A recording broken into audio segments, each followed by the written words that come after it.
beginning of 1918. With Russia's withdrawal, the Eastern Front had closed, and the German Empire had shifted millions of soldiers to the west for one final blow. But German General Staff Chief Erich Ludendorff knew time was not Germany's ally. As the American army arriving from across the Atlantic grew larger by the day, Germany had only one chance left: end the war before the Americans arrived in full force. This would be the greatest gamble history had ever seen. Ludendorff planned the Kaiser offensive. The objective was to strike at the junction between the British and French armies, drive the British into the sea, and capture Paris. This was not chess. This was a knockout round of a boxing match. For this final move, the Germans developed a new tactic: the Stahlstruppen, the stormtroopers. They were not the cumbersome infantry burdened with heavy equipment. They were selected, fast, lightly armed, and deadly specialists. Their mission was not to encircle the main enemy lines, but to infiltrate through weak points and destroy artillery and communication centers, creating chaos. The old, heavy rules of war were changing. No more weeks-long bombardments. After just a few hours of intense fire, these shadow units would burst out of the fog and strike the enemy from behind before they even understood what was happening.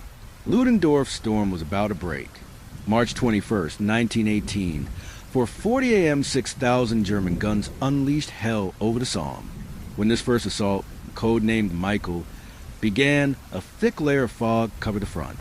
By the time British soldiers saw German bayonets emerging before them seconds later, it was already too late. The front line, unmoved for 4 years, shattered within hours. The Germans advanced up to 60 kilometers a day, and the British army retreated in total chaos. In London and Paris, the telephones would not stop ringing.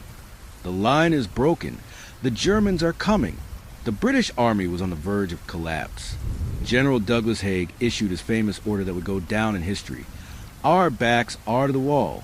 Every position must be held to the last man. There must be no retreat." This was not a call for surrender, but an oath of life and death. If Amiens fell, the war would be over. For the first time, the British and French decided to unite under a single command. General Foch was placed at the head of the Allied armies. This unity was the only thing capable of stopping the German momentum. But the German spear was still razor sharp. The Germans struck not only on the front, but psychologically as well. A massive gun known as the Paris gun began bombarding Paris from 120 kilometers away. Parisians could not understand where the shells were coming from. Death was falling from the sky. The shells climbed into the stratosphere before descending upon the city. The population began to flee. The Germans had come so close to Paris that the smoke of the shells could be seen from the Eiffel Tower. The great fear of 1914 had returned. Will Paris fall? The German offensive was advancing, but there was a problem. When German soldiers captured British logistical depots, they were shocked. The British warehouses were filled with white bread, canned meat, and real coffee. German soldiers who were eating tree bark at home began to stop their assault to eat. It was turning into a logistical nightmare. The advancing German army had moved far ahead of its own supply lines. The soldiers were exhausted, hungry, and the food they captured revealed just how hopeless the war truly was. Ludendorff's gamble was slowing under the weight of empty stomachs. July 1918. The Germans reached the Marne River, but this time they faced not only weary French troops. Fresh, energetic, and thousands of American soldiers were in the trenches. General Foch saw that the Germans were exhausted and ordered a massive counteroffensive. This was the second battle of the Marne. The German attack halted, and for the first time, they were pushed back. Ludendorff's famous storm had turned into a mere breeze. The German army had spent its last energy. The tip of the spear had dulled. August 8, 1918. The Battle of Amiens. Ludendorff would call this day the Black Day of the German Army. The Allies shattered the German lines with hundreds of tanks and aircraft support. But what was truly shocking was that German soldiers began surrendering in the thousands instead of fighting. Discipline had broken down.